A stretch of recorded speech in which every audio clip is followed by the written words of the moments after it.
Wendy Aughe was a 28-year-old single mother of 2 children living in Bellingham, Washington. She was a student at the McDonald's Beauty School. On April 24, 1987, Wendy went for lunch across the street at La Paloma Restaurant. When she returned, she told her classmates that she'd met a man dressed in a 3-piece suit and was planning on going on a date with him that night.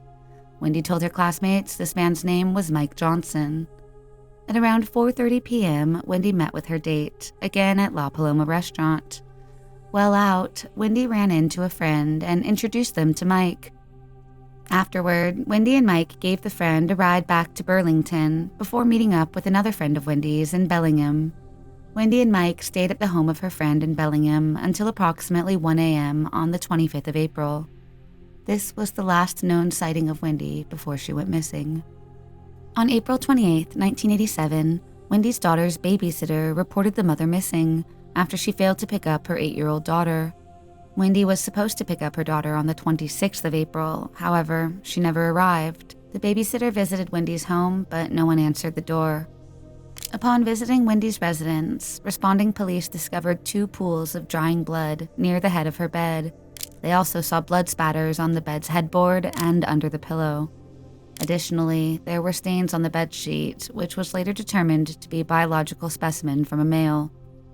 Prior to her disappearance, Wendy was dressed in brown boots, gray corduroy pants, and a Levi's jean jacket. Those same clothes were now discovered inside out between the bed and the wall at Wendy's apartment. Police later found out that approximately 6 hours after Wendy's last sighting, her date, Mike Johnson, was spotted at the Lighthouse Mission homeless shelter in Bellingham, where he had been residing. Earlier, Johnson had borrowed parts of a 3-piece suit from one of the workers there and had pretended to be well off in order to get a date with Wendy.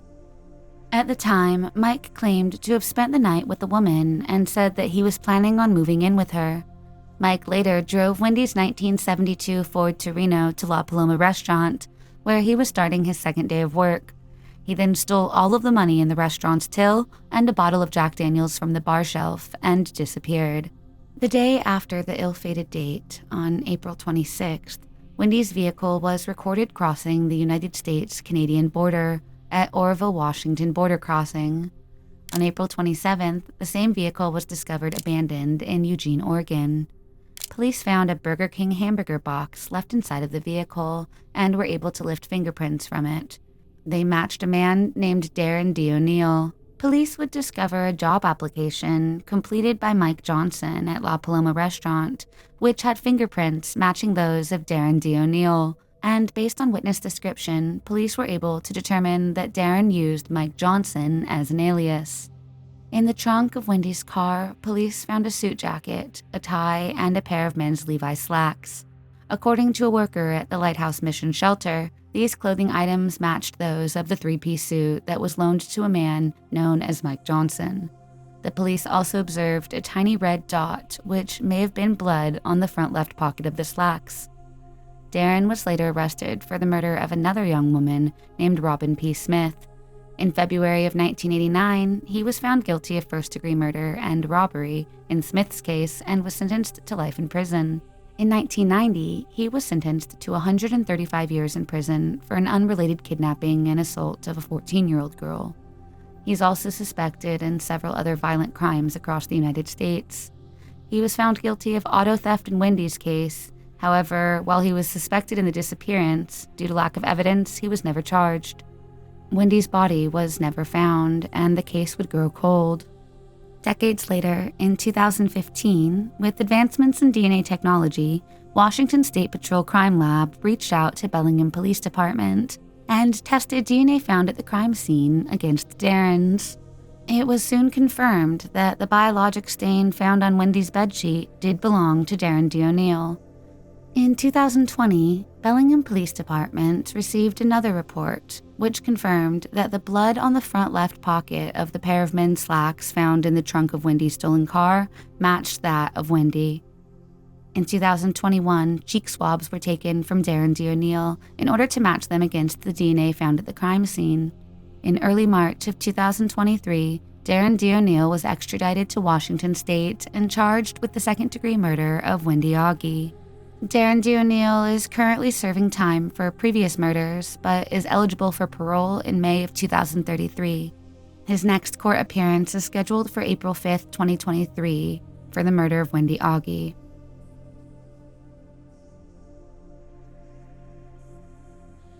Kyle Clinkscales was a 22-year-old junior at Auburn University in Alabama. His parents lived in LaGrange, Georgia, and Kyle worked as a bartender at the Moose Club in LaGrange. He would travel about 35 miles from Auburn University to LaGrange 2 nights a week for his job. On January 27, 1976, Kyle left the Moose Club in his 1974 Ford Pinto runabout at around 11 p.m., intending to drive back to Auburn University for the night. However, he never arrived. Kyle's parents, John and Louise, became worried when they did not hear from their son the following Sunday. Kyle would always call them on the weekends. His parents then went to his apartment in Auburn and learned from his roommate that he had not returned to his apartment since Tuesday. His parents immediately reported him missing to both the police in Auburn and LaGrange. Investigators were not sure if Kyle had left of his own accord or if foul play was involved. Kyle had been struggling academically at the university and had dropped out of another school prior to enrolling into Auburn. His parents believed that he would return. However, he never did. There was nothing unusual discovered at Kyle Clinkscales' apartment, which would have indicated he had run away.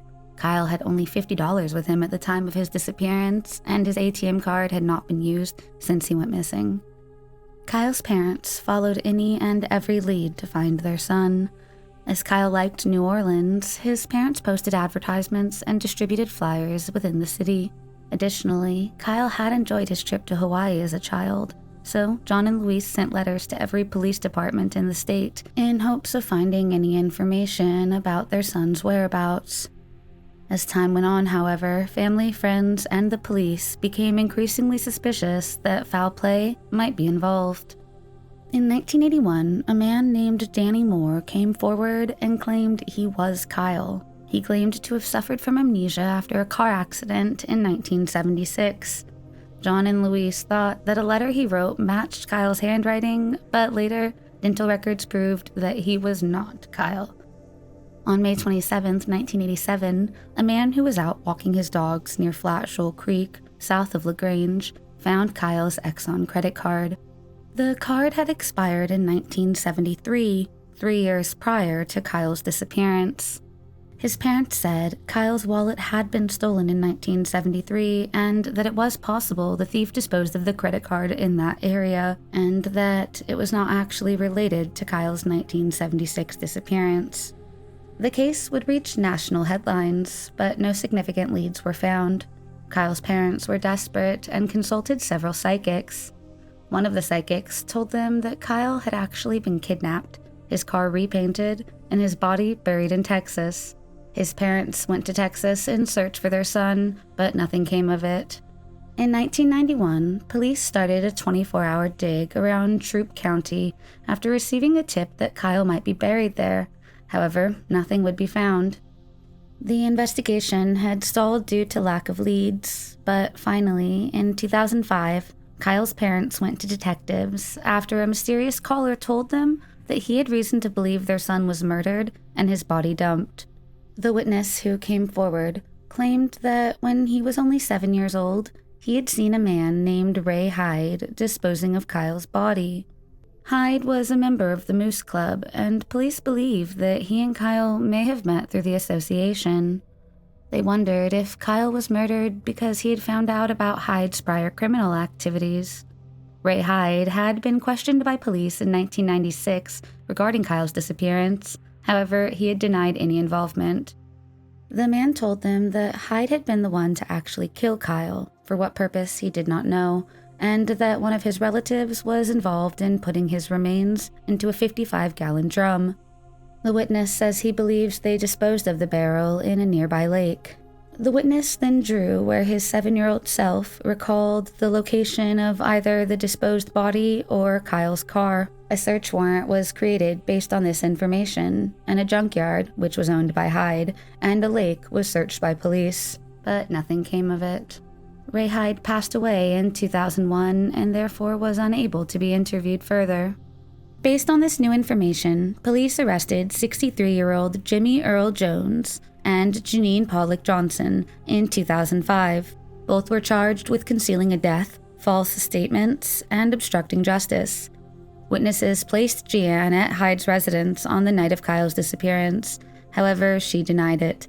The outcome of her case has not been publicized.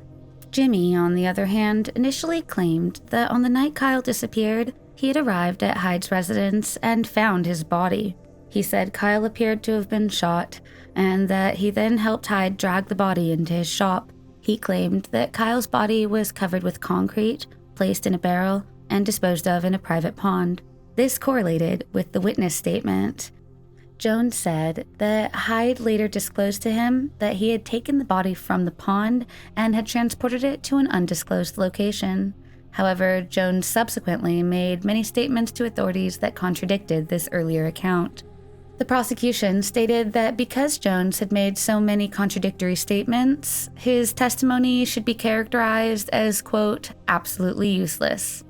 He ultimately pleaded guilty to making false statements to police and was given a 9-year prison sentence, of which he served 7. On December 7, 2021, police were notified of a submerged car in a creek off of County Road 83 in Caseta, Alabama. The car was taken out of the creek and police found human remains inside. They also found credit cards as well as a wallet. Based on the car's license plate, police believed the remains belonged to Kyle Clinkscale. 1 year later, the Georgia Bureau of Investigation's crime lab was able to positively identify the human remains as belonging to Kyle Clinkscales. His cause of death has not yet been determined or revealed. It is unclear if Kyle simply ran off the road or if foul play was actually involved. Unfortunately, Kyle's parents died without knowing what happened to their son. Kyle's father passed away in 2007, while Kyle's mother passed away in January of 2021, just 11 months prior to Kyle's remains being found.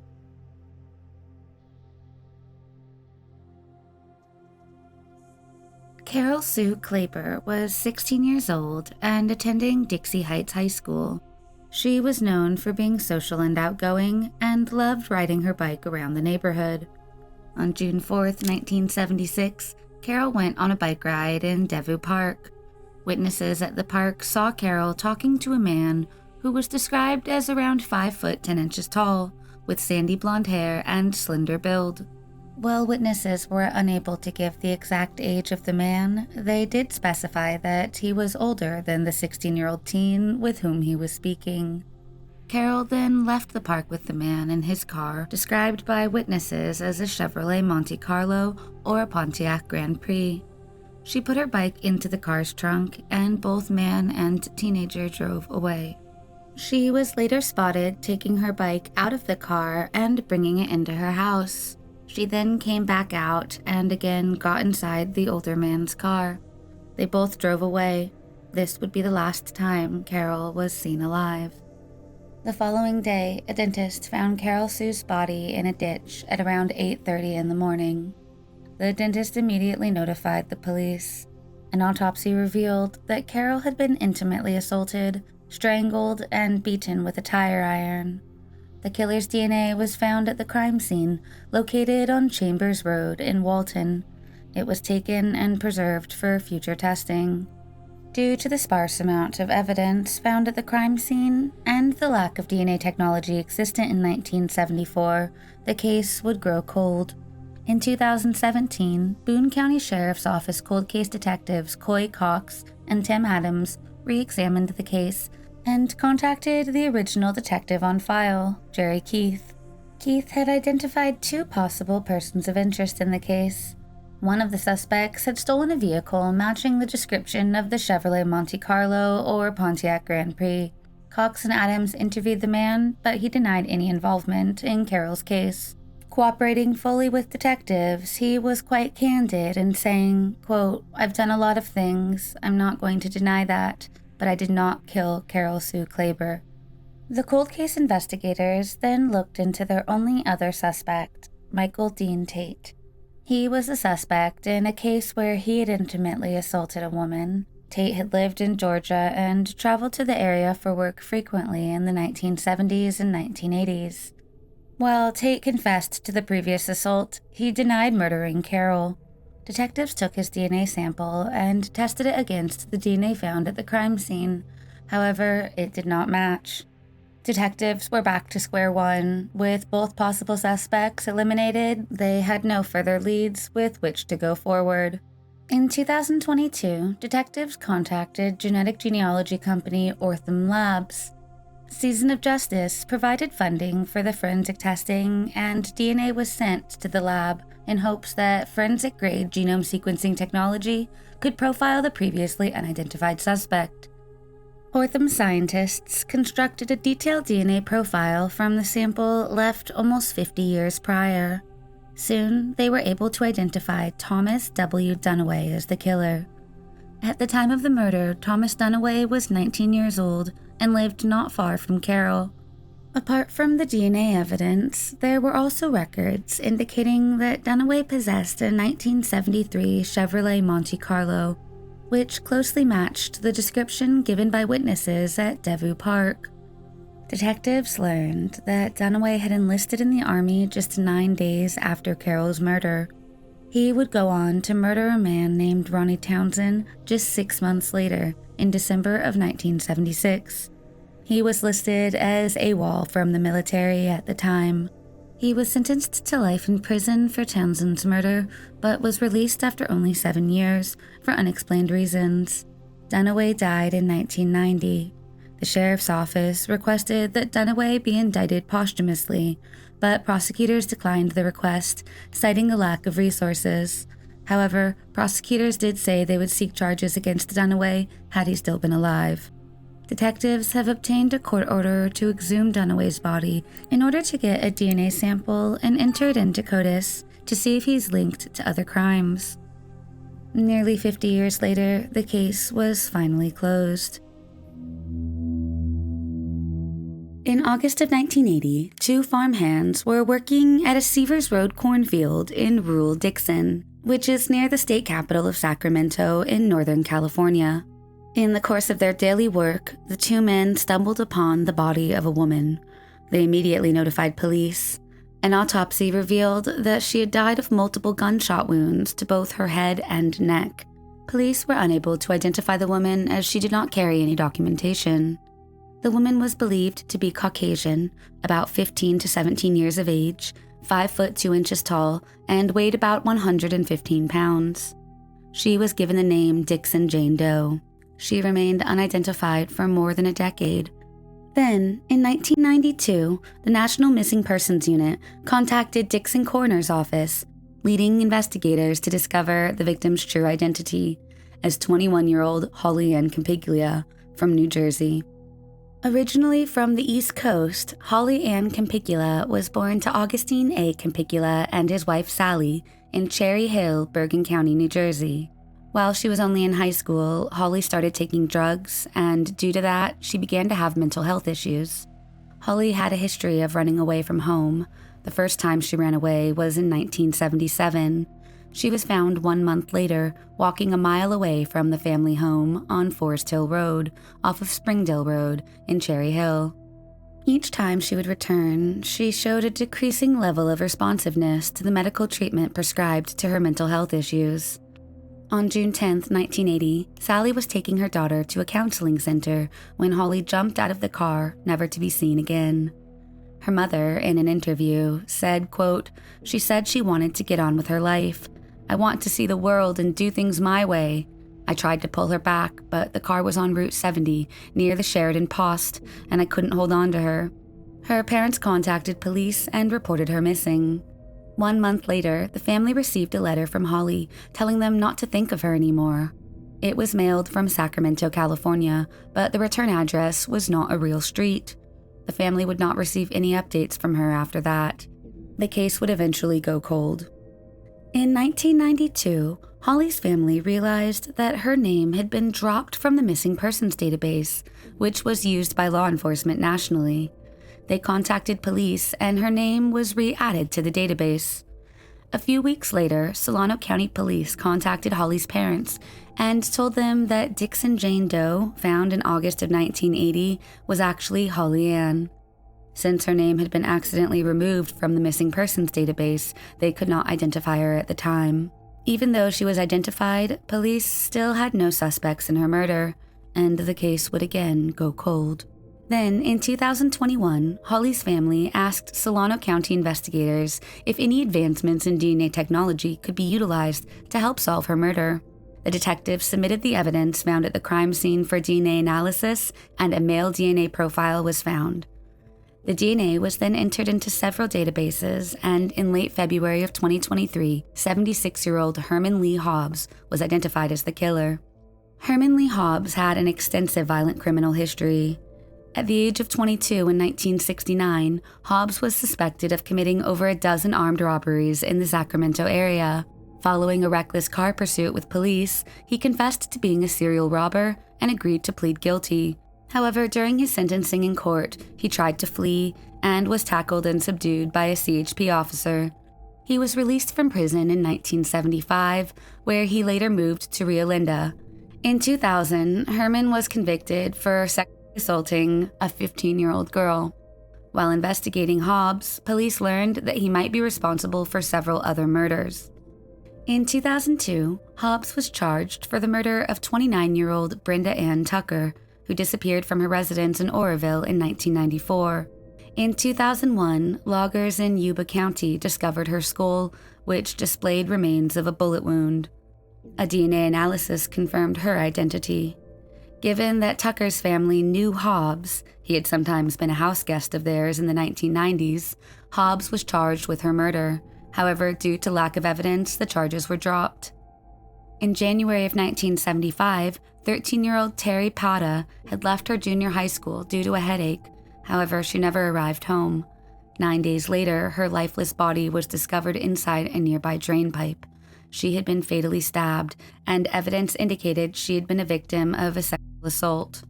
In 2005, Hobbs was investigated for Terry's murder. DNA found at Terry's crime scene matched that of Hobbs. He pleaded no contest to Terry's murder and received another sentence of 25 years to life. Now 75, Hobbs is currently serving time for the previous 2 crimes.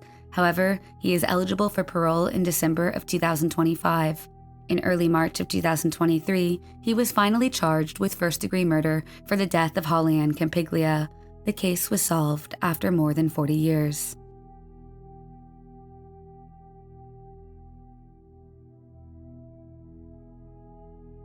Pamela Lynn Conyers was a 16-year-old student from Anne Arundel County in Maryland. Attending Glen Burnie High School in 1970, she was known for her academic prowess as well as her kindness. Her mother recalls her being excited for the upcoming pep rally being held at her school the evening of October 16th. After Pamela attended the homecoming bonfire and rally, where she by all accounts had an enjoyable time, she returned home. Her mother saw her putting the finishing touches on her outfit for the next night's homecoming dance. She needed some shoe dye, so she asked her mother for $5 and the keys to the family car, a 1967 Dodge Monaco. She then drove to the Herondale Mall, located on Twin Ridge Drive, at around 8:30 p.m. that evening. A shopkeeper at the mall recalls selling the dye to the girl. This would be the last reported sighting of Pamela. She was officially reported missing when she failed to return home later that night. Police searched inside as well as around the mall, but no one reported seeing anything suspicious. The next morning, a massive search for the girl was launched using helicopters as well as scent-tracing dogs. Police suspected that Pamela had been kidnapped. 3 days later, a man walking in the woods found the family's car. The car had been abandoned in an overgrown patch of brush in the median strip on Route 100, approximately 100 yards away from the Mountain Road extension and near several deserted farm buildings. Police launched an extensive search of the wooded area. Soon, the police found Pamela's body on her side, not far from the car. Police found tire tracks next to the body, indicating that she had been thrown out of a moving car. A forensic analysis of the tire tracks suggested that the car used to dump Pamela's body was her own. The car was abandoned 300 yards from her body. Discovered wearing pants and an inside-out pullover sweater, her purse, underwear, and car keys were never located. Her cause of death was determined to be asphyxiation due to strangulation, and the manner of death was ruled a homicide. The abduction and murder of Pamela rocked her hometown of Millersville, which up until then had been a quiet and tight-knit Central Maryland community. The police aggressively investigated the case, assigning 4 full-time detectives to examine over 200 individuals. The 16-year-old's clothes, as well as evidence from the car, were collected and stored for future testing. The car had no fingerprints, as the killer had likely wiped them all off. The police had no leads nor suspects, and despite extensive community involvement, the case would eventually grow cold. Then, in 2023, detectives, with the help of genetic genealogy, created a DNA profile from the preserved evidence found at the 1970 crime scene. The DNA profile was entered into a publicly available genealogical database, and soon a match was found. Detectives then created a family tree, and a man named Forrest Clyde Williams III from Salem, Virginia, was identified as the killer. Believed to have been born around 1950, the man who would go on to claim the life of 16-year-old Pamela was around 21 years of age at the time of the attack. Police do not believe Pamela knew William before her abduction and murder, and not much information has been released to the public as to how the attack happened. William graduated from nearby Northeast High School and then worked as a carpenter. He eventually moved to Virginia. Even though police were able to identify the killer, they could not charge him, as William had died in 2018 of natural causes, a luxury not afforded to 16-year-old Pamela. William had been arrested months after Pamela's murder for drunken disorderly offenses. However, he was never questioned for the teenager's disappearance. Police believe Pamela was kidnapped while she was leaving the mall and walking to her car in the parking lot. Police have not ruled out the possibility that another person or persons may have been involved in her murder. And while justice was unable to prevail, those who remember Pamela say that such information helps put to rest the copious questions they carried with them.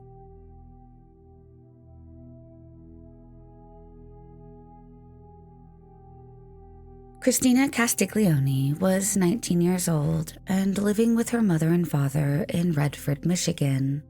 A graduate of Redford Union High School, she participated in sports and had a long-term boyfriend. She was described as kind, friendly, and cheerful, however, not very outgoing. In 1983, she was employed by the Detroit Edison Company in the research department as a clerk and had reached out to an Army recruiter to look into enlisting. On March 19, 1983, Christine had the day off and spent the morning with her boyfriend, running errands to help her mother. Her boyfriend left in the afternoon, telling her he would meet up later that evening. When 7:30 p.m. rolled around and she had not heard from her boyfriend, Christina decided to go out to look for him. She had just sold her car, a Mustang, so she went on foot. She went to her boyfriend's home, but his sister told her he was not there. She then walked to a friend's house a mile away on 5 Mile Road. After discovering that her boyfriend was not at her friend's house either, Christina hung around and watched television with her friend for a while before leaving to go back home. She would never make it back home. Her parents reported her missing the next day when she failed to return home. Family and friends were questioned.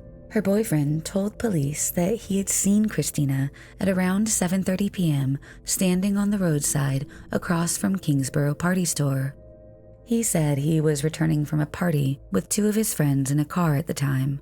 He told police that he chose not to ask his friends to stop and pick his girlfriend up because he was aware that she did not approve of them. Instead, he claims he got out of the car at another store located approximately 1 mile away when his friends stopped to purchase beer. He then waited at that location for Christina to pass by. When she failed to show up, he says he walked back to look for her. However, he was unable to find her. He then called her home several times, but no one answered. Despite his worry, he says he did not inform Christina's parents as he did not want to distress them. Police would receive a tip that stated a woman matching Christina's description was seen being forced into a vehicle in Inkster, Michigan, while being partially or entirely undressed. Despite extensive searching, the police were unable to locate her. A psychic named Penny Mraz suggested to the police that Christina's body might be in a dumpster in Inkster. The police conducted searches of trash containers for a few days, but nothing was found. 10 days later, on March 29, 1983, a man stumbled upon the body of Christina in the Oak Grove State Game Area on Fawcett Road in Deerfield Township. Her body was partially clothed and covered in snow in a secluded area. It had snowed on the day Christina had been reported missing, suggesting to police that her body had been dumped shortly after she was seen in Redford by her boyfriend. Autopsy revealed that Christina had been sexually assaulted and strangled to death. Christina's boyfriends and his friends were suspected but eventually cleared. Police believe Christina had been picked up by a random stranger who later assaulted and strangled her. The man who found Christina's body was also suspected due to inconsistencies in his statement. The man initially claimed that he stumbled upon the body after talking to a state worker about the best place to hunt for deer. Although he claimed he was there for hunting, he did not have a rifle. He claimed he spotted the body from a distance and did not approach within 100 feet of it. However, this turned out to be a lie. It was also revealed that the man's brother owned a property in the area where Christina had disappeared. Despite agreeing to take a lie detector test, the man failed to show up at the scheduled time. Police also said the man had lied several times during his questioning. However, there was no evidence linking him to the crime, and he had no prior criminal history, so police were unable to arrest him. 3 years later, the witness was involved in an accident that rendered him a paraplegic. Despite interviewing a number of suspects, no one was ever charged, and the case eventually grew cold. In the early 2000s, DNA found at the crime scene was entered into CODIS, but nothing would be found. In March of 2022, investigators received grant funding from Season of Justice, a nonprofit organization that funds DNA testing on unsolved cold cases where the victim's body or the suspect is unidentified and the DNA is the only investigative option.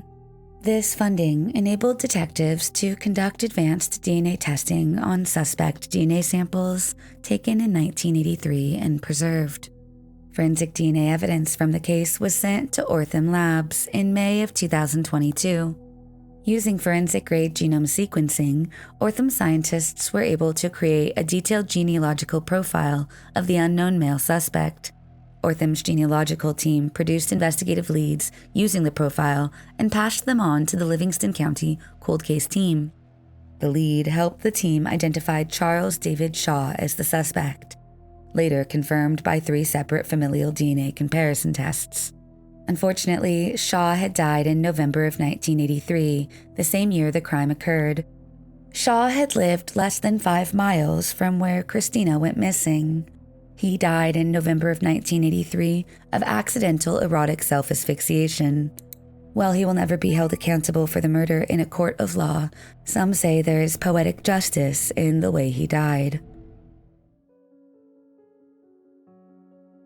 Donna Macho was a 19-year-old legal secretary and part-time model who resided with her parents on Cherrybrook Lane in East Windsor, New Jersey. As her picturesque address indicated, she was living the all-American dream. Described as beautiful and popular in high school and thriving after graduation. Those close to Donna say she was determined to turn her part-time job as a model into a full-time career. On February 26, 1984, Donna was watching television in her basement when her younger sister showed up. The sisters watched a scary movie until 2 a.m. Her sister decided to retire to bed around 2:45 a.m., but Donna stayed up to watch more TV. Their mother and stepfather were peacefully sleeping upstairs. This would be the last time Donna was ever seen alive. Her sister recalls she did not hear any commotion nor strange noises from the basement that night. Despite it being a Sunday, Donna had told her family she had plans to go into her office to catch up on work. As such, nobody was even aware Donna was missing until later that evening. When Donna failed to return for dinner, her mother went downstairs to check on her. Once inside, she noticed that things had been scattered around, which was unusual for Donna's meticulously organized room. Her mother says this indicated that there may have been some kind of struggle. Upon closer inspection, Donna's mother discovered a pile of clothes stained with blood. Upon seeing the blood, the worry which had been bubbling inside Donna's mother boiled over into full-blown panic, and she called police. Following a search, the authorities discovered Donna's black 1979 Chrysler parked on the side of Millstone Road, near the border of Cranberry.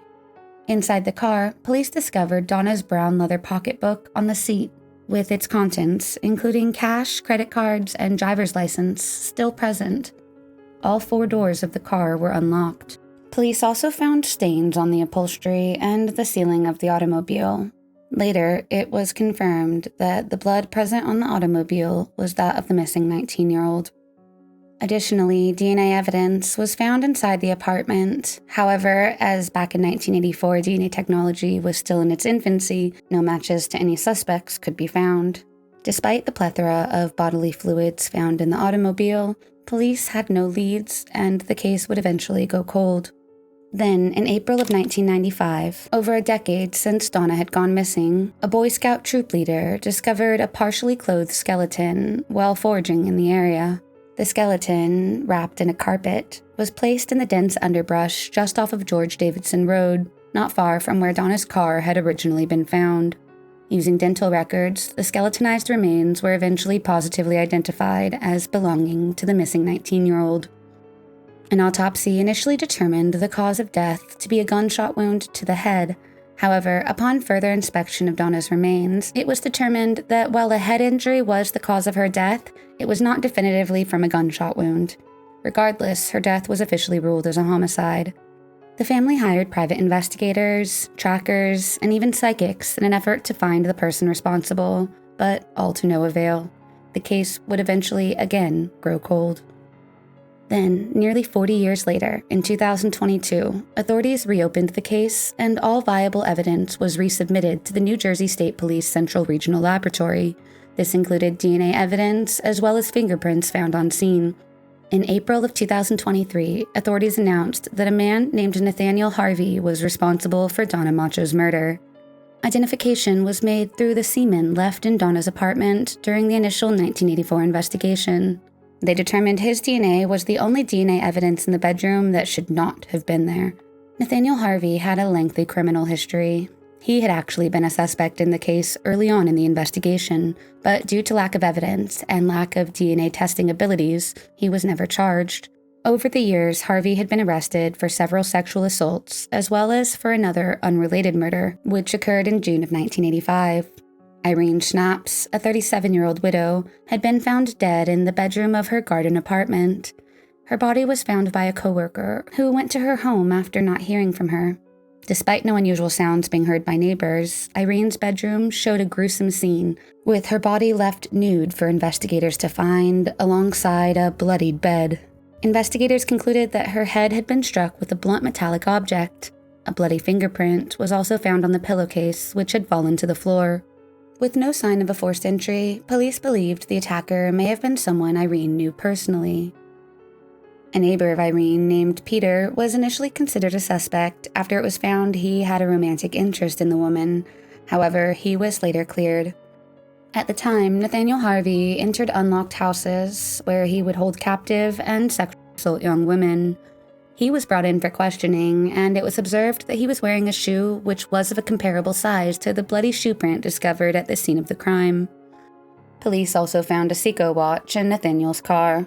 Police noted that a Seiko watch was found to be missing from the murdered Irene's apartment. According to police officers, after 3 days of exhaustive questioning, Nathaniel Harvey confessed to sexually assaulting and murdering Irene Schnaps. However, for reasons unknown to the media, this confession was neither recorded nor put in writing. Later, Nathaniel insisted that he actually had nothing to do with the murder. Nevertheless, he was tried and sentenced to death for the death of Irene. During his appeal, Harvey argued that he was not informed of his Miranda rights prior to the police interrogation. As a result, the New Jersey Supreme Court reversed his conviction. In 1994, he was retried and sentenced to death. In 2007, New Jersey abolished the death penalty, and Nathaniel appealed his sentence again. After undergoing several legal proceedings, the case was eventually brought to the state Supreme Court, which mandated the conduct of new DNA testing. In 2015, as a result of the Supreme Court's mandate, Harvey was granted the opportunity to have a third trial for the murder of Irene. However, while he was waiting for the third trial to commence, he died in prison in November of 2020. He maintained his innocence for the Irene Schnapps case until his death.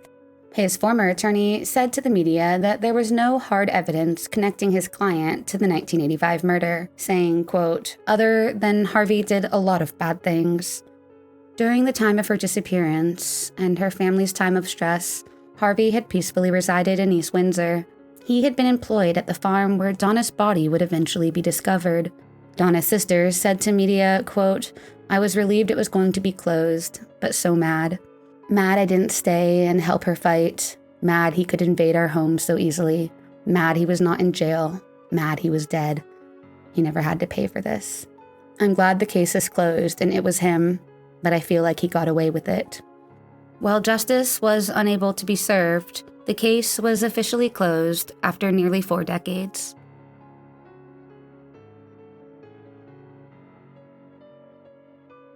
Shelly Ann Werner was a 15-year-old teenager living with her mother, Kathleen Werner, in Mishawaka, Indiana. Shelly was a student at Mishawaka High School. She actively participated in sports and was a member of the school band. On June 16, 1980, Shelly said goodbye to her mother and left to go to Wilt's supermarket. Shelly took her 1973 orange Volkswagen to the market, which was only about 2 miles from her home. Later that day, when she failed to ever return back to her house, her mother notified police. Initially, police treated the case as that of a missing person, possibly a runaway. But when the 15-year-old did not return after 24 hours, investigators changed the case's status to that of a possible abduction. Police went to Wilt's supermarket and questioned employees, who did in fact remember Shelly buying groceries around 1:30 p.m. the prior day. They said that she left the store around 2 p.m. Witnesses recall seeing her getting into her car, which was parked only 50 feet from the entrance of the store. However, as soon as she got into her car, witnesses remembered seeing a man walking to the automobile and pulling open the driver's side door. Those who saw this recall Shelly had a, quote, surprised look on her face. The man boldly sat in the driver's seat while Shelly slid over to the passenger seat. As the man had his back turned to the eyewitnesses, it was impossible to ascertain whether he was carrying a weapon. The 2 occupants of the car then left the parking lot and drove east on Lincoln Way. The man, witnesses recall, seemed to be between 16 and 18 years old. He was around 5 foot 7 inches tall and roughly 130 pounds. Witnesses recall the man had unique features, with medium-length blonde hair and a blonde mustache. Previously, witnesses recall seeing the man loitering in front of the store before abducting Shelly. It was believed that the man had hitchhiked or was dropped off at the store by an acquaintance. A police sketch of the suspect was released to the public. Shelly's car was later found at a park-and-shop store in Osceola, Indiana. There were no indications of a struggle within the vehicle, leading investigators to believe that the perpetrator had abandoned the car at that location and had proceeded to use an alternative mode of transportation to continue his crimes. A massive search ensued for the missing teen, which included helicopters, volunteers, and search dogs. However, no trace of the 15-year-old could be found. 10 days later, 2 girls walking in a wooded area found a decomposing body near an abandoned set of train tracks on Madison Road, around 3 miles south of South Bend. The body was later confirmed to belong to the 15-year-old Shelly Werner. She had been found partially clothed and her body had been dumped in a ravine. She had been shot twice by a large caliber bullet at close range, once in the head and once in the body. Autopsy reports conclude that the body was believed to have been dumped 7 to 10 days prior to being found. Despite the advanced stage of decomposition of her body, law enforcement presumed that the intention behind the crimes was that of a sexual nature. The police pursued multiple leads and questioned several suspects, but their efforts yielded no results. They even attempted to utilize hypnosis techniques to aid witnesses in recalling any additional details regarding the abduction and murder. Nonetheless, these endeavors did not produce any notable breakthroughs, and the case would eventually go cold. Decades later, a witness who had initially been hesitant to come forward due to concerns of retaliation against their family spoke to police and finally identified 3 individuals linked to Shelly's murder. Detectives investigating the case said the witness was a woman who was intimidated by the suspects, and that it was only when 2 of them died that she felt comfortable talking to police. While 2 of the suspects had passed away, the 3rd had simply disappeared over time. However, this new information prompted detectives to reopen the case. The investigators located additional witnesses to the crime and uncovered more evidence, all of which further corroborated the witness's statement. In the course of their investigation, they also learned that the 3rd suspect, who had previously disappeared, was since deceased as of 2018. In 2023, after analyzing evidence and all the statements gathered, the St. Joseph County Prosecutor's Office deemed the proof against the 3 suspects as conclusive. However, as all 3 suspects were deceased, the authorities could not pursue any criminal charges against them. The police have not released any information, nor have they released the names of the suspects, as charges cannot be filed. However, they said the suspects were about 5 to 10 years older than Shelly, and that Shelly was familiar with the killers but not friends with them. The detective investigating the case said, quote, "The reason that some of these things take so long is because of the fear and threats that some of the suspects put towards witnesses. If they know somebody, they intimidate them, they threaten their families. And that's exactly what happened in this case."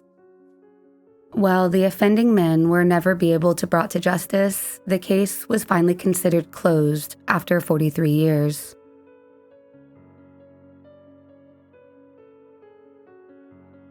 On June 4th, 1981, a partially nude woman's body was found by a construction crew about 7 miles north of New Braunfels, between the northbound access road and I-35. The woman had been choked before being shot 6 times, 1 right above the right eye and 5 times above and behind the right ear. She was believed to be between the ages of 17 to 20 years old, was about 5 foot 3 inches tall, and weighed 118 pounds. The woman was wearing only a multicolored blouse, bra, and white cotton socks. She wore a diamond stud earring in her right ear and a hoop with a green stone in her left. Police believe that she had been killed somewhere else and dumped at the location where she was found. The woman had fought her attacker fiercely, as evidenced by the defensive wounds on her hands. Seemingly, the woman had scratched her attacker during the fight. Police collected evidence from under her fingernails for future testing. There was no identification found on the woman, and as a result, police were unable to identify the victim. There were no weapons found at the crime scene, and no witnesses saw anything suspicious.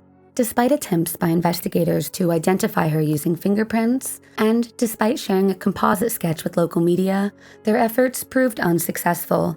Consequently, the victim was laid to rest under the name Jane Doe.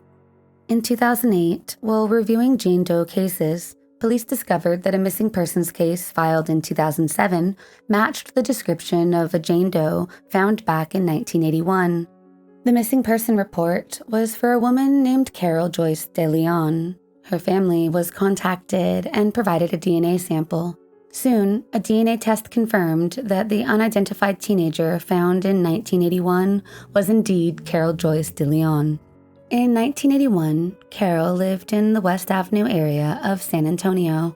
She had graduated from Thomas Edison High School on May 28, 1981. Tragically, this would be just days before her murder.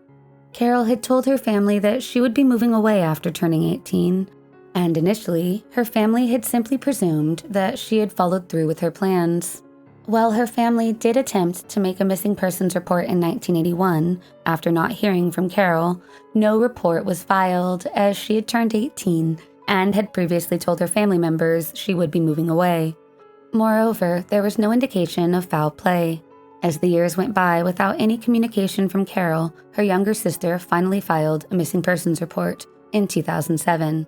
To her sister's dismay, the missing persons report yielded new information, and she had to find out from a police officer that her older sister had been killed decades prior. Even though the victim found by construction crews had finally been identified, the perpetrator responsible for her death remained at large. It was believed that on the day before Carol was found deceased, on June 3, 1981, she had visited a nightclub. Authorities conducted an investigation of the nightclub but were unable to locate any witnesses who may have recalled seeing the teenager. In 2010, police created an unknown male DNA profile from the DNA found at the crime scene. The genetic information had been entered into CODIS, however, no match could be found.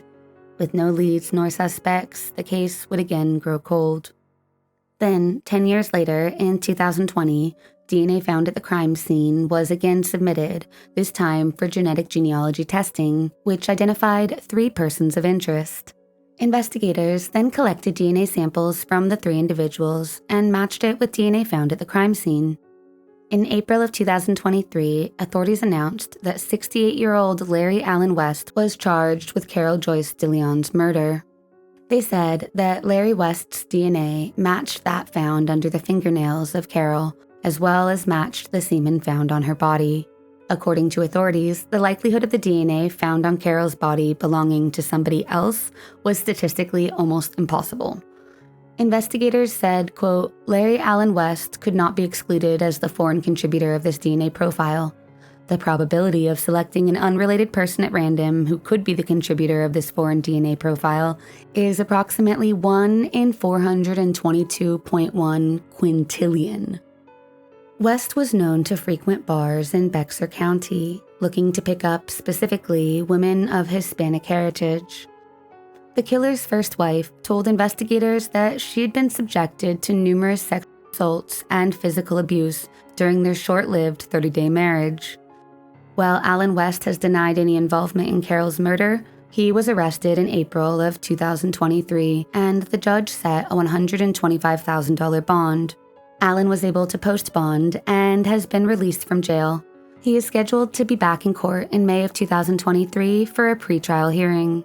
Carol's sister said of the case's progress, quote, We've been suffering for over 40 years, not knowing what happened to my sister. The potential of what she could have been will never be known. We were robbed of that. She was robbed of that.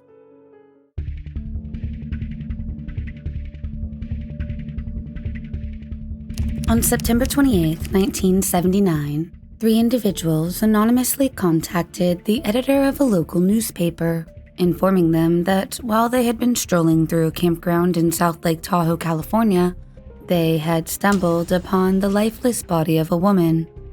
Upon receiving the anonymous information, the editor promptly notified the sheriff's deputies, informing them about a potential discovery of a woman's body at Sugar Pine Point State Park.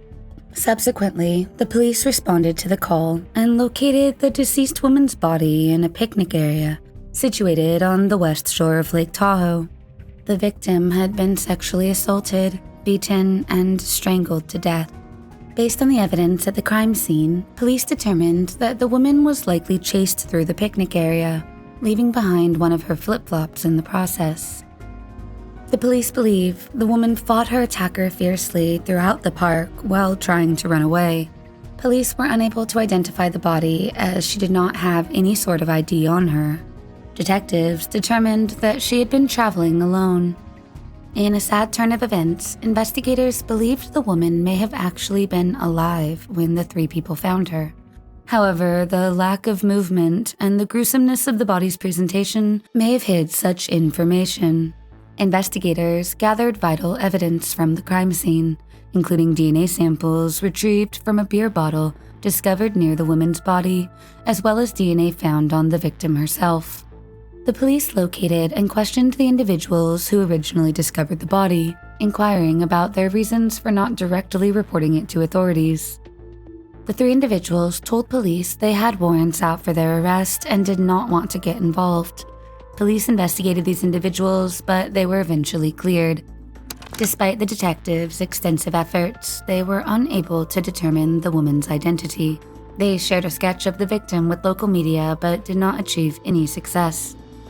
The authorities believed that the woman was approximately between the ages of 35 and 45, with the height ranging from 5'2" to 5'4", and a weight of approximately 115 to 130 pounds. At the time of the murder, she was dressed in a lavender t-shirt, Levi bell-bottom jeans, and leather sandals with a leather strap across the arch. Additionally, she wore a gold wedding band engraved with the inscription, quote, "To Mac from P&B," along with 2 other rings, as well as a necklace featuring a pendant resembling a deer. Following various leads, the detectives pursued allegations that the deceased woman had previously resided in a motel in South Lake Tahoe and had recently won a substantial amount of money playing Keno in the casinos before her murder. In their investigation, detectives thoroughly examined significant prize winners at various local casinos, but they were unable to uncover any valuable leads as to the woman's identity. The woman was buried in Tahoma Cemetery in a nondescript grave marked, quote, "Unknown female." The woman remained unidentified for more than 35 years. Then, in 2014, the case was reassigned to investigator John Gaines, who had recently joined El Dorado County's Cold Case Homicide Unit. This specialized unit was responsible for reevaluating unsolved homicides from the 70s, 80s, and 90s. Gaines discovered that the woman's body had been buried along with her jewelry. Consequently, he issued an order to exhume the unidentified body and published photographs of the jewelry in hopes that someone would recognize it. Gaines observed that the necklace worn by the woman had initially been misidentified as being that of a deer. However, upon closer inspection, he realized that it was actually a chai pendant, which is widely recognized as a symbol of Jewish origin, representing life. Photos were published in the newspapers across the country. And in 2015, a significant breakthrough occurred when a 61-year-old woman reached out to the police. She informed them that her missing mother had worn a pendant resembling the one depicted in the photos. The woman provided a DNA sample, and finally, the unidentified body was given a name, Patricia Carnahan. It was found that in 1979, Patricia, 35 years old at the time, had been on a solo road trip around California in her red Volkswagen microbus. She had told her family that she was on her way home, but she never arrived. Her family reported her missing after she failed to return home or contact them. Her van was later found abandoned at a car dealership in Venice, California. At that time, police were unable to establish a connection between the van and the unidentified woman, as her body was discovered approximately 440 miles away at a campground in South Lake Tahoe. The circumstances surrounding how Patricia's van ended up so far from her body remain unclear. Even though the victim was finally identified after 35 years, her killer was still at large. Investigators then compared the DNA found on the beer bottle and the DNA found on Patricia's body. They confirmed that the 2 samples were a match, enabling them to establish a DNA profile for further analysis. The DNA profile was tested against the 3 individuals who originally found Patricia's body in 1979. However, it did not yield a match with any of them. The DNA profile was later entered into CODIS, but no matches could be found at that time. But in February of 2023, a match was finally made. As part of a nationwide effort to eliminate the backlog of untested SAKs, sexual assault kits, authorities in Washington state tested an SAK collected in 1994 from a case in Spokane, Washington. Once the DNA kit was finally tested, it was entered into CODIS. The DNA tested was over 20 years old. However, once the DNA was run through the system, a positive match was made. The previous DNA submitted to CODIS from the information built off the DNA found on Patricia's body matched that of one Harold Carpenter. In 1994, Carpenter was accused by a homeless woman of sexually assaulting her in Spokane. Healthcare workers gathered evidence through an SAK. Carpenter claimed that the sexual encounter was consensual, while also accusing the woman of stealing his wallet. He was arrested but released 1 day later after the case was deemed, quote, unprovable. The female victim from the 1994 case has since passed away. Between 1994 and its testing in 2023, the SAK was placed in a storage shelf, untested for decades.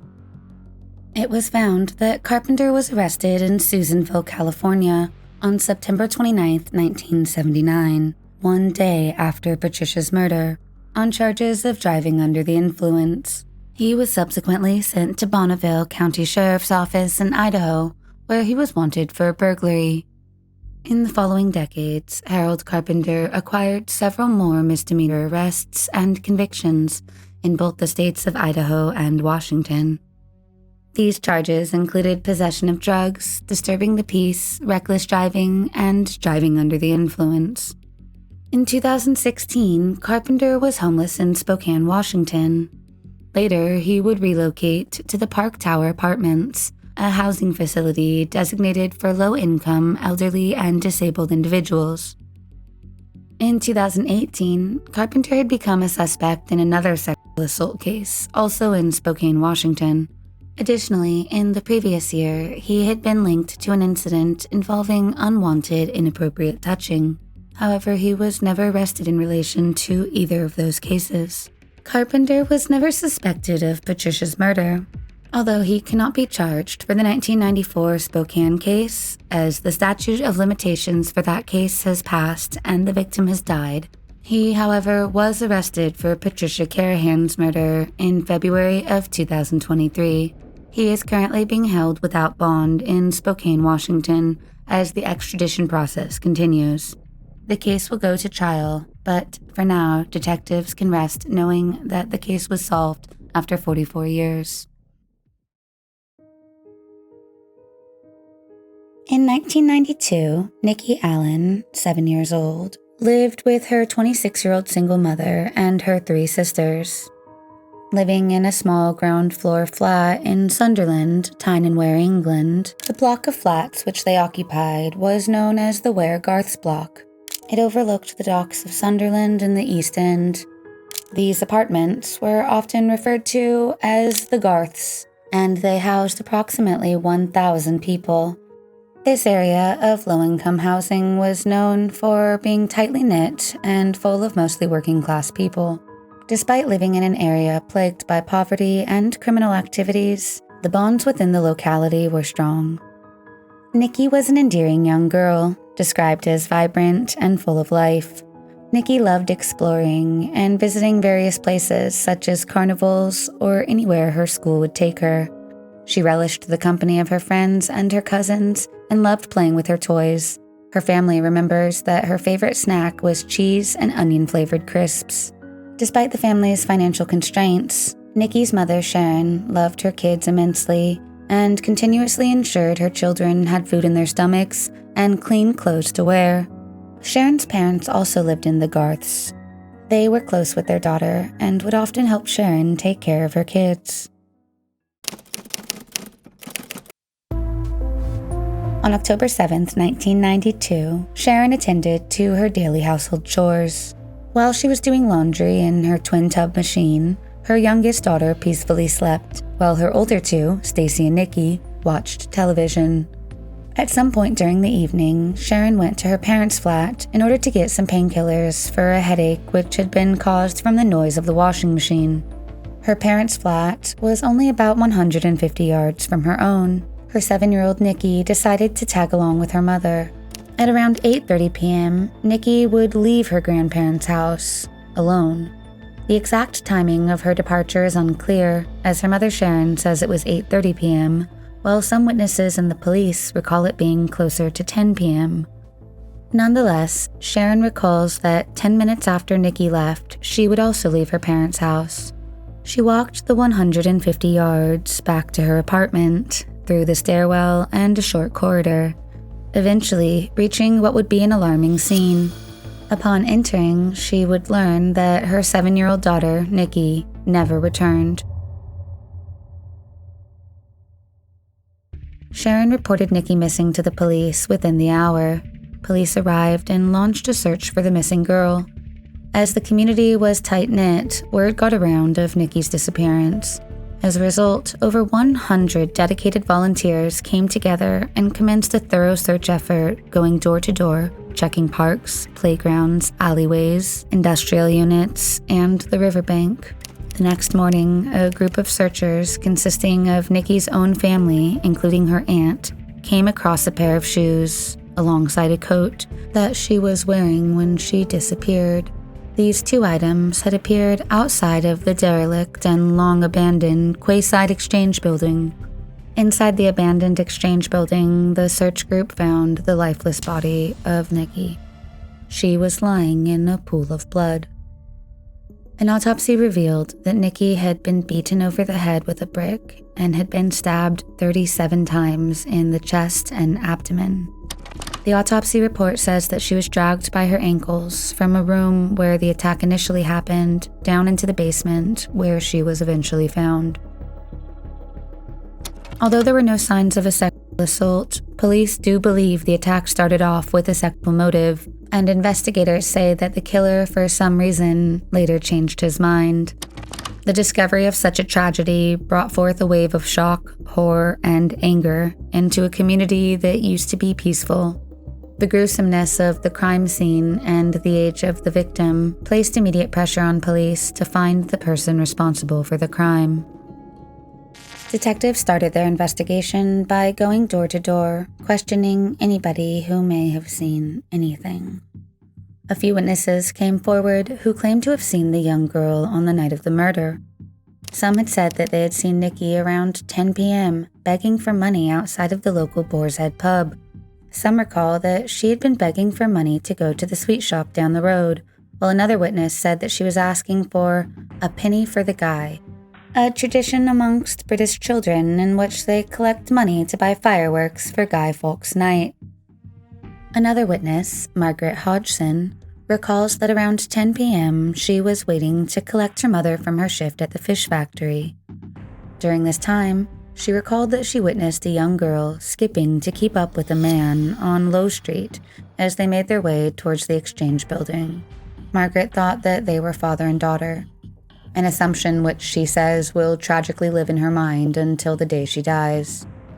Around the same time that Margaret Hodgson witnessed what police believed to be was Nikki following an adult man down a street, Patricia Irwin happened to also be walking past the abandoned exchange building.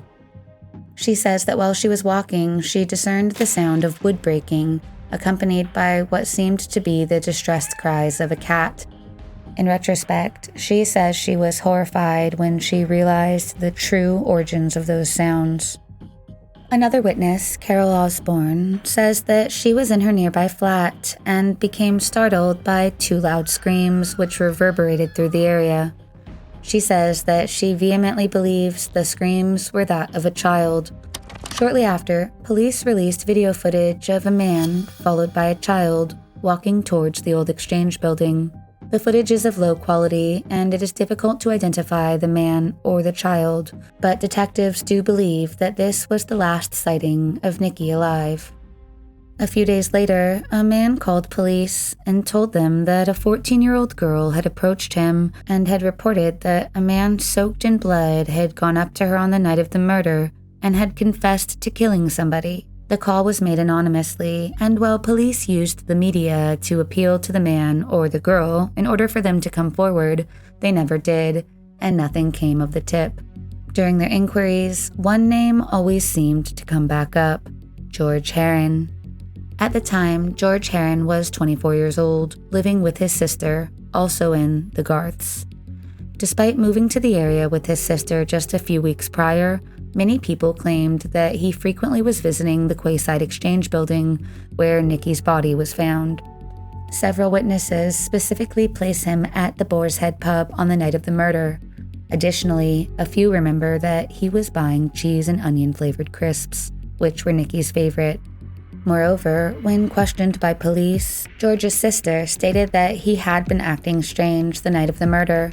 She recalls that upon returning home, George went straight to the bathroom, and would spend the next half hour washing both his clothes and himself. His sister said this was very unusual for him. Detectives conducted a search of his home and found clothing and shoes stained with blood. Additionally, detectives found a knife which they believed to be the same weapon used in Nikki's murder, or at the very least, they believed it was capable of inflicting wounds consistent with those found on her body.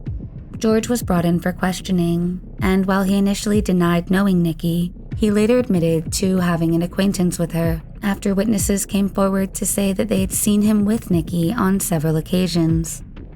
George also flatly denied going out on the night of the murder, despite several witnesses claiming they'd seen him at the Boar's Head pub, and despite the fact that his sister confirmed his absence.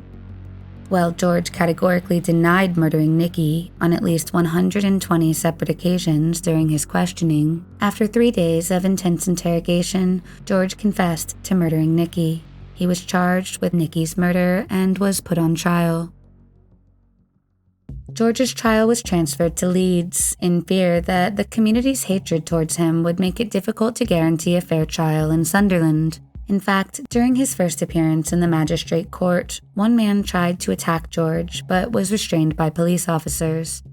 The crowd expressed their anger by shouting threats and vigorously banging upon the police van in which he was being transported. While George was in prison on remand, he was attacked by another inmate, resulting in a severe laceration across his face. George's trial commenced in Leeds Crown Court in October of 1993. Nikki's family, along with relatives and numerous members of the local community, made daily trips to attend the court proceedings. On many occasions, they had to be restrained from attempting to leap onto the dock to confront and attack George. Even though the bulk of the evidence against George was circumstantial, police and prosecutors were confident that a conviction based on George's confession would happen. The prosecutors alleged that George took the girl to the exchange building. However, they postulate that when she started to scream, George tried to silence her by hitting her in the head with a brick. While Nikki fell to the ground, they said that George would again hit her with the brick as she lay. Detectives go on to say that most likely, George took a knife and then mercilessly stabbed her in the chest, inflicting 37 stab wounds. However, upon reviewing the case, the judge criticized police for their handling of both the case itself and the suspect. He ruled that 7 of the 12 interview tapes, considered pivotal by the Crown Prosecution Service in substantiating his guilt, were deemed inadmissible.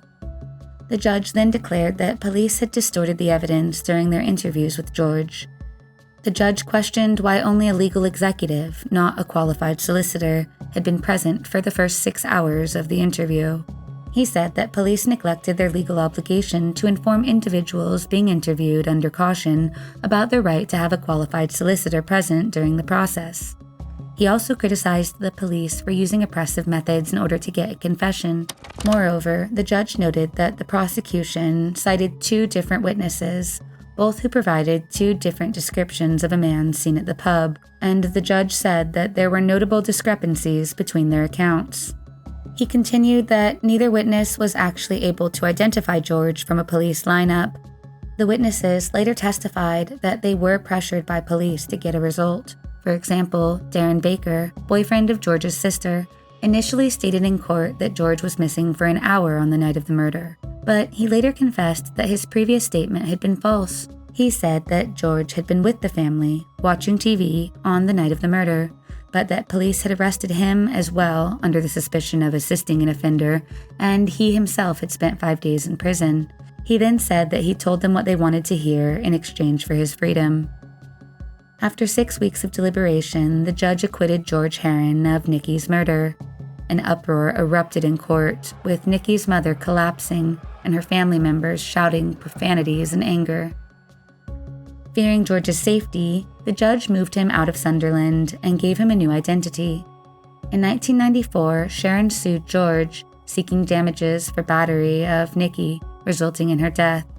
Herron did not contest the case. She won the case and was awarded €7,000. However, she never received the money as George could not be found, owing to the fact that the government had issued him a new identity. In subsequent years, Sharon faced immense challenges in coping with her everyday life without Nikki. False rumors were started that Sharon had neglected her children and that she was a, quote, good-time girl who cared more about parties than parenting. Such accusations were not only false, but incredibly painful to a mother in mourning.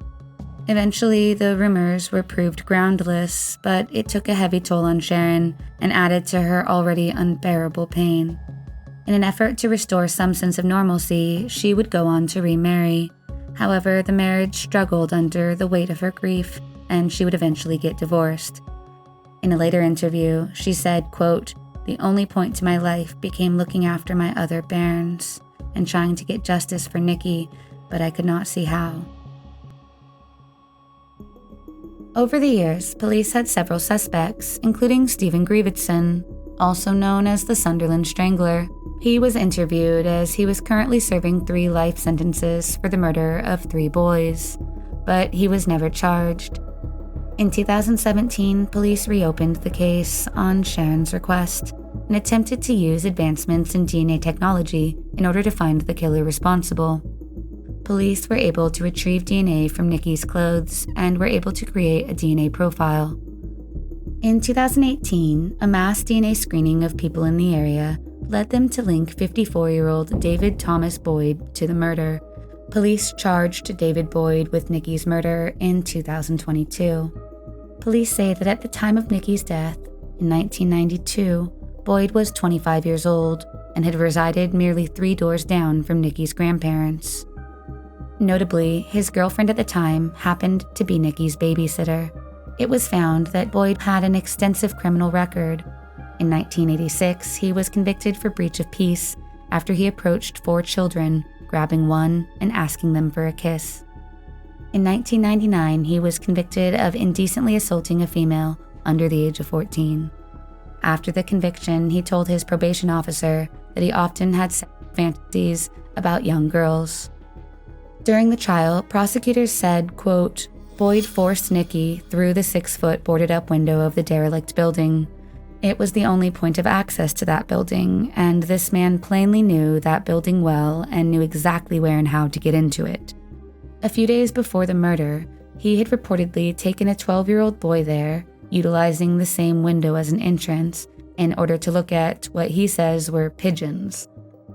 Detectives detailed that once he got inside the building, he would go on to crush her skull with a brick, pulling up her top and exposing her chest, going on to stab her again and again. Police say he then dragged her down into the cellar. While Boyd denied murdering Nikki, he refused to go into the witness box in order to give evidence. He claimed that his DNA may have ended up on Nikki when he spat from his flat's balcony while the girl was playing below. However, the prosecution cast doubt on this argument. They highlighted that none of David's DNA was discovered on Nikki's coat, but traces were found on her cycling shorts and her t-shirt. The prosecutor said, quote, "It is the clothing that her killer would have inevitably had to handle when forcing her into the building, picking her up inside, and manhandling her." Boyd was never a suspect in the original case, even though he had a criminal record. It is believed that he evaded suspicion due to the fact that police were firmly convinced George Herron was the killer. In fact, Boyd took advantage of the 1992 police confusion in order to craft a false alibi. He even provided a statement at George's trial. On May 12, 2023, David Boyd was finally found guilty of the murder of Nikki Allen. It took the jury of 10 women and 2 men just 2.5 hours of deliberating to convict him. David's due to be sentenced on the 23rd of May, 2023. The senior investigating officer in the case added, quote, "Nikki would have been 37 now, and who knows what her life could have been. But her future was cruelly taken away by David Boyd. The pain and suffering that he has caused, and to so many people, is immeasurable. This is a huge day for Nikki's family. I would like to thank them for their incredible strength. After 30 years, they have justice." In the pre-dawn hours of July 20th, 1971, at 1:30 a.m., 24-year-old Beverly Lanfer returned to her new shared apartment after a night out. She had been enjoying the late-night revelers in the tight-knit and bustling college town of Burlington, Vermont, and was ready to turn in for the night. The first thing she noticed upon her arrival home was that the door to their shared bedroom, newly unpacked and decorated from the move, was now ajar. Beverly was certain she had closed it so as not to disturb her sleeping roommate, 24-year-old Rita Curran, a second-grade teacher at Milton Elementary School, who was enjoying her summer break. As this was Rita's first foray into living independently from her parents, she turned down her 3 other roommates' earlier invitations to party at the local bars, and Beverly wanted to let her rest. Upon entering their bedroom, Beverly was shocked to find her roommate unconscious on the floor, her face battered and her body already bruised. Immediately, Beverly called out to the 2 other housemates, who were already home at the time but naive to any wrongdoing in the apartment's second bedroom. Beverly did not phone the police right away, as the universal go-to phone number of 911 had only become standardized as the American public's main emergency line 3 years prior. Instead, she called the medical center emergency room via a telephone operator. When she told the nurse on the other end that she believed her roommate was deceased in their apartment, the hospital immediately connected Beverly with the local ambulance dispatch. After responding to the medical distress call, the Burlington Fire Department's ambulance crew requested police presence at 17 Brooks Avenue, as it was clear a terrible crime had taken place. Officer Richard Garrow of the Burlington Police Department responded. Alongside paramedics, the police officer confirmed that Rita was unfortunately deceased upon their arrival, and the entire apartment became not the location of a medical emergency, but that of a homicide. The officer called his lieutenant and requested more assistance. While waiting for backup, he was instructed to seal off the room from the housemates of the victim and secure the scene. Alongside Beverly, the victim's other roommates present at the scene were 19-year-old Carrie Duane and 23-year-old Paul Robinson, a couple who was dating and recently living together. Rita and her roommates resided in a 3-story apartment building, a duplex which consisted of the first-floor apartment with the address of 17 Brooks Avenue, which was entered via the left side of the building, while the second and third floor were represented by the address of 15 Brooks Avenue and contained 2 apartments accessible via the right side. Carrie and Paul had the bedroom right off the living room, and Rita and Beverly's bedroom was down the small hallway behind the other. While detectives arrived on scene to begin their official investigation, Officer Garrow stayed posted at the door until 7 a.m., at which point he was instructed to canvass the neighborhood to ascertain if anyone had heard anything. Unable to contact anyone residing on the second floor, Officer Garrow went to the third floor and spoke with 31-year-old William DeRuse and his new wife, Michelle DeRuse. Michelle told Officer Garrow that she had not heard nor seen anything and had not known something nefarious was going on until she saw the police cars. The couple stated emphatically that they had heard nothing out of the ordinary, and when questioned further, Mrs. DeRuse said that while she had been awake around 1 a.m., she'd heard no unusual sounds. Her husband, William, said the same. Other witnesses in the area were interviewed, but provided no information. Police arrived soon after, and at approximately 4:20 a.m., medical examiner Dr. Harris wrote up his initial report, noting the provocative nature in which the body had been placed. Rita was discovered laying on her back, her body forming an X shape with her arms outstretched and her legs spread apart. She had sustained significant injuries to her head, particularly on the left side, which resulted in numerous cuts and contusions that were covered in dried blood. There were signs of multiple blunt force impacts to the face and head. Her hair was scattered around her head, and detectives noticed ripped hair strands present on the surrounding floor, seemingly pulled out of Rita's scalp during the attack. The medical examiner noted significant bruising on the inner parts of Rita's right and left legs, and one above her right knee. Subsequent autopsy would reveal the cause of death was asphyxia through manual strangulation. They also found recent lacerations and contusions in and around her lower half, revealing that the killer also intimately assaulted her. Toxicity reports showed no alcohol present in her system. Rita had on a buttoned housecoat, which had been torn open at the front during the struggle, resulting in the loss of some buttons, which were scattered on the floor nearby. The housecoat was cut off the body so as not to disturb the physical artifacts on the arms and hands of the victim. Rita's nightgown was completely torn from the front and was found wrapped under her shoulder and back area, while the lower part was discovered in her closet doorway. Her underwear was ripped off her body and found beneath her left leg, along with a paper bag, which was not mentioned further. Additionally, a white bedsheet, a bedspread, and an Afghan were twisted around her left leg and tucked underneath her. Police bagged the bloody bedspread and sheet, along with the handmade Afghan blanket. They found that Rita's left hand contained strands of hair, and in her right was one long strand. They also bagged the hair which was found on the floor and took a few strands from Rita's head for initial comparison. During the examination of her body, a Lark cigarette butt was found underneath Rita's right elbow. This cigarette had signs that it had been left unattended and had burnt out naturally. It was laying in a pile of its own ash. Crime scene techs later removed a portion of the flooring, which contained blood samples. Beverly told police that Rita, always groomed and professional in her appearance, had gone to bed wearing hair curlers in preparation for the next day. She was taking summer graduate courses at the nearby University of Vermont and worked part-time as a maid at Colonial Motor Inn. In an effort to be more social, Rita had recently joined a local barbershop quartet and had been practicing alongside them until about 10 p.m. daily, as she had on the night of July 19th, prior to going home and going to bed for what would be the last time. When Rita was found, the same curlers she had so meticulously applied were now tossed in the corner of the room, next to the stereo.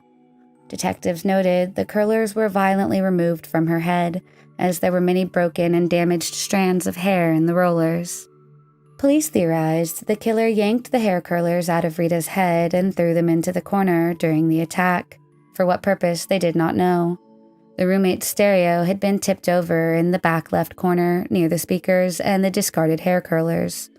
The curtains, which had before been so proudly hung in the window near the same corner of the room where the hair rollers were found, was now torn off the rod and laying on the stereo set. Noticeably, there was also a small amount of dirt found on what was an otherwise tidy floor. A sample of dirt from the shared residence's cellar was taken to compare with the dirt found on the floor of the victim's room. Additionally, a large chip of wood, which contained what they believed to be blood, was removed from the bedroom door. Police also processed the hard flooring for fingerprints.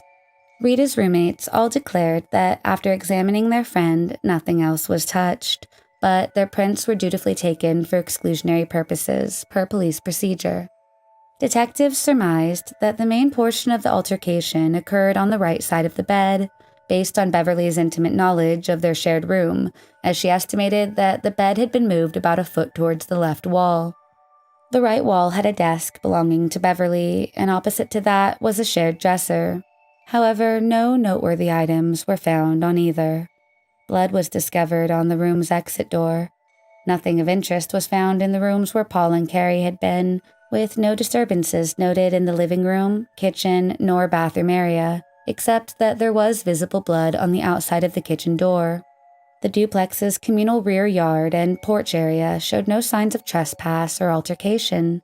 However, police found blood drippings on the outside of the rear door, on the upper center, and on the lower panel. This blood was thought to be the killer's, most likely the result of an injury during the attack, bleeding out as he escaped. Police investigated the right side driveway but found no footprints in the sand, indicating that nobody had walked in since the rainstorm that previous evening. The grassy part of the driveway also did not yield any evidence nor footprints. The cellar windows still had cobwebs attached, implying that they had not been opened. The cellar's back door had not been opened for quite some time. It was inconclusive whether someone had been in the backyard based on the grass's condition. They then checked the left side of the house, but they could not find a possible entrance. The bedroom window next to the front entrance was unlocked, but very difficult to open, and police said it was an unlikely entryway for the killer to access. The back door was found closed but unlocked, and the storm door was open. detectives observed that the shed and porch area contained a gray wastebasket that had been overturned and appeared to have been stepped on. The contents of the basket were scattered on the floor. Another wastebasket, this one white, was also present, but empty. Detectives wondered if the wastebaskets had been used to peer into the windows in order to observe if the roommates were home. Around 6 a.m. that morning, while the scene was being processed, roommate Paul Robinson returned to the apartment in order to speak with detectives.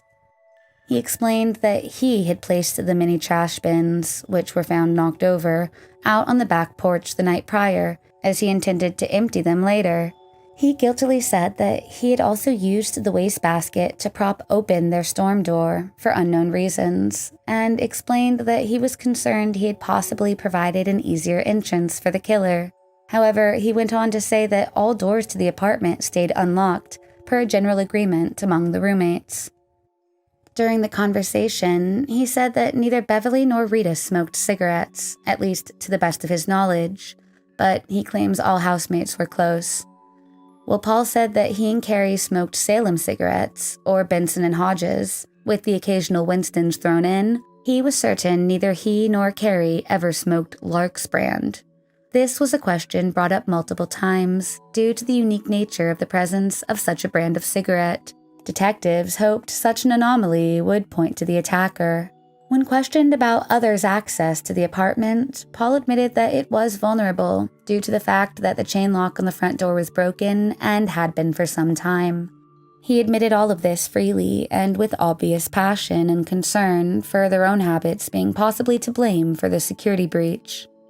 Detectives questioned Paul in regards to more details about him and his girlfriend's previous activities, and after a while he was released without further interrogation, as his story lined up with his signed statement and with the statements of the other roommates, who were interviewed separately per police procedure, which dictates suspects must not be questioned together in order to avoid collaborative deceit. Carrie said Paul picked her up from work at 7:30 p.m. that night, after which they drove around for a bit, returning home to change clothes before leaving again at approximately 8:50 p.m. to have dinner at Harbor Hideaway. From that bar, they phoned Rita's roommate, Beverly, at around 11:15 p.m., inviting her to come for a drink. According to Beverly, Rita was in their shared room, sleeping at the time, so Beverly left without waking her and went to go to the bar with the others. Beverly then left the apartment at 11:20 p.m. She was the last person to see Rita alive.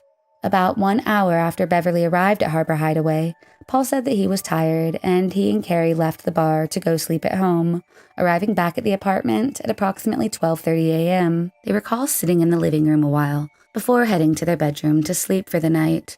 They said they did not notice anything amiss, but did notice that the door to Rita and Beverly's room was open about 12 inches or so. Beverly says she definitely closed the door on her way out, as Rita was sleeping and she wanted to be courteous. Such a timeline led investigators to conclude that Rita was murdered sometime within the 70-minute window between Beverly leaving and Paul and Carrie arriving back home, roughly between 11:20 p.m. and 12:30 a.m. Detectives said that the roommates' comings and goings were organic in nature. Therefore, there was no plans in which the killer could use to trap Rita. The time frame between Rita being left alone and Paul and Carrie returning home being only 70 minutes made it improbable that the suspect happened to stumble upon the victim by chance. They thought it more likely that the perpetrator lived nearby and had knowledge of the residents' routines and vehicles, thereby enabling the monitoring of who was coming and going. Detectives believed the culprit was someone Rita knew and looked into all the men mentioned in the original reports, however tenuous the connection. After re-examining the evidence, investigators discovered that 31-year-old William DeRuse had been contacted by police for other issues at least 3 times in the past and lived on the 3rd floor of Rita's apartment. He had been mentioned several times during the neighborhood canvass as well, but he and his wife provided each other an alibi, stating they were both home and had not seen or heard anything. 9 days after the murder, on July 28th, a confidential informant also mentioned William DeRuse as a possible person of interest, stating that the newlywed of just 3 weeks was, quote, capable of committing a violent crime. Interestingly to police, the woman that William married was also 24 years old, the same age as Rita. And while the two women had had no history of contact, police decided to look further into the husband. But despite the accusation by the informant and the close proximity of William to the scene, investigators could find no evidence linking him to the scene of the crime. Blood analysis and DNA profiling was not brought into investigatory efforts until 1980, and without hard incriminating artifacts, William was never formally investigated as a person of interest. The case would soon grow cold. More than 4 decades later, a group of cold case investigators reopened Rita's murder in hopes of utilizing new DNA technology to find a possible suspect. As is becoming increasingly common, artifacts judiciously preserved for future generations to decode and decipher became the evidence that would eventually lead to the killer himself. Because of the expensive nature of the tests needed to isolate and codify the crime scene artifacts, the task force needed to divide the physical evidence into 2 groups. Group 1 being items most likely to provide DNA results. Such promising evidence included 2 cloth drawstrings from the housecoat Rita had on during and after the attack, a piece of linoleum with blood smears, Rita's underwear, part of the nightgown, the housecoat, and 2 pieces of wood. Group 2 contained items which were less likely to provide a complete suspect DNA profile, mainly the hair curlers and the rest of the bedding. And while the blood samples left in 1971 were too mixed and degraded from which to make profiles, the unique presence of the used Lark cigarette would prove to be the break detectives needed. In 2014, samples of the cigarette butt, fingernail scrapings, and bodily fluid slides obtained during Rita's autopsy were sent to the New York City office of the Chief Medical Examiner for DNA analysis. Towards the end of October of 2014, cold case investigators received a report stating that a male DNA profile had been retrieved from the cigarette butt. It came back as suitable for comparison and was entered into the SDIS, the NDIS, and OCME's databases. The New York office of the Chief Medical Examiner confirmed that it had been entered into the CODIS system as well. 4 of the 8 slides that had been tested contained an insufficient DNA concentration for testing. The fingernail scrapings were not tested for undisclosed reasons, possibly financial. Finally, in 2019, the reinvestigation into what was now an almost 50-year-old cold case got another lead. Based on witness statements in the case file follow-up, detectives decided that, given his proximity to the crime and shaky alibi, William DeRuse should be added to the pool of suspects, with which they could compare DNA samples taken from the cigarette butt. With the known DNA profile now in hand, a long list of suspects were compared and ruled out by either direct or familial comparison, or utilizing CODIS exclusion. The cigarette sample was also compared to Paul Robinson, Rita's roommate, and first responders on the scene before the first detective arrived. All were excluded. The DNA profile made from the cigarette that was found under Rita's arm was even run against Ted Bundy. While Bundy's MO did not match that of Rita's indoor attack, the unrelenting grip he had on American women in the 1970s could not be ignored. And for years it was theorized by some that Rita was an early victim of his. Rita's sister even wrote a letter to Florida's death row, where Bundy was being held, asking if he killed her sister. In response, the FBI informed her that Bundy had declined to confirm nor deny his culpability. Later, in 1989, Bundy, on the eve of his execution when questioned by FBI agents, completely denied his involvement in her case, and his DNA was later compared to the profile from Rita's bedroom with no match. The cold case detectives worked with leading genome sequencing company DNA Labs in order to create the profile from the cigarette butt, and in 2022, the cigarette butt and the subsequent DNA profile was sent to Parabon Nano Labs, where it was successfully sequenced and submitted into Family Tree DNA and GEDmatch for genetic genealogy forensics. In August of 2022, Parabon Nano Lab representatives asked for a list of suspects that had not been ruled out, and due to the revelations gleaned from the 2019 investigation update, William DeRuse was on that list. His family's genetic background was compared to the sample. The results came back that there was a high confidence match associated with Rita's then upstairs neighbor, with genetic matches on both the maternal and paternal sides of his family. The team was eventually able to further test the DNA against living half-brother Douglas McGinty in order to confirm familial relation. The confirmation came back as 100% certainty. Investigators re-interviewed the surviving roommates to determine if they knew either William or his wife Michelle at the time, while Paul and Carrie were located and recalled no significant interactions with the upstairs neighbor. Police were sad to find that Beverly Landfer had since passed away and never learned of new case developments. In September of 2022, detectives flew to Oregon to meet with William's then wife, who at the time of the crime went by her legal name Michelle, but has since changed her name to Kailas Nagarjuan. Now in her mid-70s, she recalled that she and William had met in 1970, less than 2 years before the murder. She admitted she didn't know as much about her husband as she should have, but recalls that he disclosed he had previously gone to jail twice in California, with the longest stint being for armed robbery, for which he served 2 to 3 years.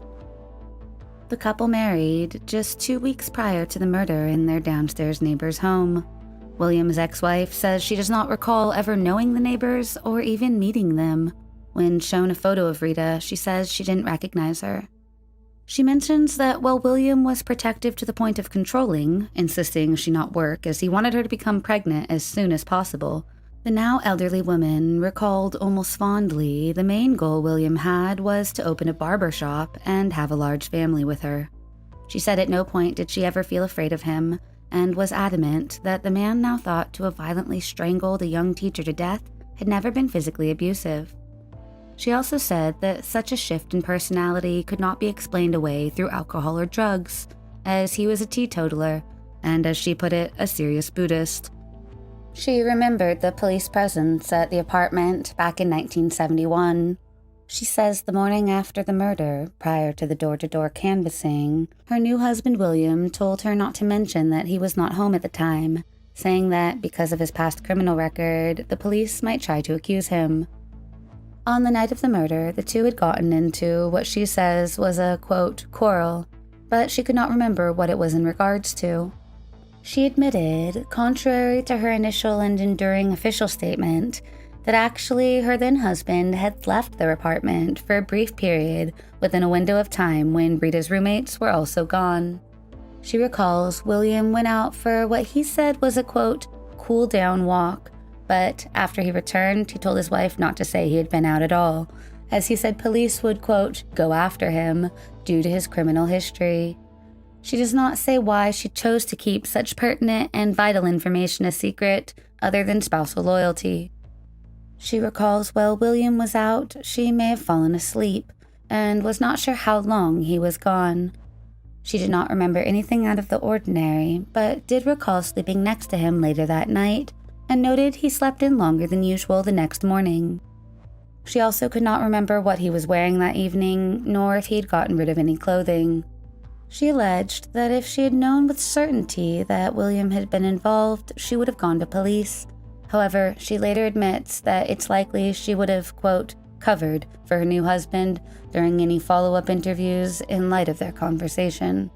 She admits that the thought did cross her mind that her new husband could have committed the heinous crime, but she says she never asked him directly and figured he had no reason to have done it. She said that he did smoke, she did not, but she could not recall the brand. A short time after the murder, William abruptly moved to Thailand. The couple had an understanding that they would together move to Thailand in the future, and when asked why William did so without her, the ex-wife seemed confused and suggested maybe they did not have enough money. Critics of her blissful ignorance say that she should have put 2 and 2 together, as she was already suspicious of his nighttime walk, and that, coupled with his departure from the country, should have raised red flags. She says she later followed William to Thailand around March of 1972, roughly 10 months after the murder. She says by that time, William was a practicing Buddhist monk living at a monastery. She recalls eventually he lost his title of monk, and following the loss of his religious status, the couple embarked on a brief journey, which lasted several weeks. Eventually, William was readmitted as a monk, and his wife became a nun, which then caused their marriage to end on account of the strict regulations about relationships. William solicited financial help from her in his subsequent travels, but she rejected the request, resulting in no further communication nor encounters. As she could not obtain William's signature for their divorce documents, she sought the assistance of a divorce attorney to finalize the matter, and they were declared divorced in absentia. At the close of the interview, she reiterated to detectives that she could not recall ever having a conversation with her neighbors, let alone them entering her apartment. Upon being shown pictures of Rita and her roommates from the time period of the murder, she then became, as detectives said, quote, very emotional. Investigators then flew to Colorado to meet with William DeRue's third wife, Sarah Hepting, alongside her current husband. Sarah recalls she relocated to San Francisco, California in July of 1974, 3 years after Rita's murder, where she first met William DeRue's. Ironically, he was her neighbor in her apartment complex, and he demonstrated an interest in her. Although he had mentioned being previously married and visiting Thailand, he never disclosed the reasons for his departure, nor did he talk about his family background or if he had children. Sarah says they both identified as, quote, hippies. They married on November 19, 1974, but Sarah admitted to feeling insecure and uncertain about the exclusivity of their relationship at the time. Sarah described William as generally mild-mannered, but she recounted a few alarming incidents. For instance, during a visit by a mutual acquaintance, William unexpectedly produced a large pocket knife and stabbed the individual in the side without any provocation. Sarah took the injured party to the hospital, and William was subsequently arrested. The following day, he returned home and acted as if nothing had happened. He even inquired whether he had stabbed Sarah, to which she responded in the negative, revealing instead that he had stabbed their friend. They never discussed the incident further, and William exhibited no remorse. In another instance, he had nearly strangled Sarah into unconsciousness while they were drinking. Sarah could not recall the origins of their fight. At some point in 1976, William obtained an AR-15, and Sarah believed he was apprehended by, quote, the feds for such an acquisition, resulting in his absence for approximately 1 week. However, William never discussed the incident with her, just like the previous ones. Sarah had no recollection of him ever mentioning living in Vermont. While he was unpredictable, she says she was attracted to him because he was a highly influential, quote, guru, who possessed the ability to wield power over people. Sarah recollected that William smoked cigarettes but could not recall the brand. She admitted that they partook in the occasional partying, but financial constraints prevented them from purchasing hard drugs. She also mentions that William consumed a great deal of alcohol within their relationship and speculated that he also took Thorazine regularly. Thorazine is a medication used to treat certain mental health conditions in adults. It can help people who are experiencing symptoms such as agitation, hallucinations, or delusions. Thorazine works by changing the balance of chemicals in the brain to help improve a person's mental state. However, improper dosing could result in the opposite happening, leading William to make brash and illogical decisions. In 1978, Sarah caught William engaging in infidelity and subsequently left him. Within a few months, she had relocated and started living with a new partner. One day, she recalls William arrived unannounced at her residence, behaving strangely. Sarah says she felt uneasy as she was unsure how he had acquired her new address. Luckily for her, he left the area one day after, and she never encountered him again. William died of an acute morphine overdose in San Francisco in 1986. His remains were cremated, and there's no biological evidence from him available for testing. At the time the news of his guilt was shared with the media, he would have been 83 years old. Instead of being prosecuted for his heinous crimes, he was allowed to die in the method of his own choice. While Rita's friends and remaining family would have preferred justice to prevail in a courtroom, they understand that such answers are often not even afforded to family members due to the exclusivity of forensic genetic testing, and are therefore grateful for the closure provided by the cold case detectives, who relentlessly searched for answers even decades later. Rita Patricia Curran is remembered for her patience and her grace. Students and colleagues alike cite her as a consummate teacher, one who was always willing to help others. Born in the summer of 1947 and taken from the world too soon in the summer of 1971, Rita would have been 76 at the time her killer's name was finally announced in late February of 2023. Vermont's oldest cold case was closed after more than 5 decades.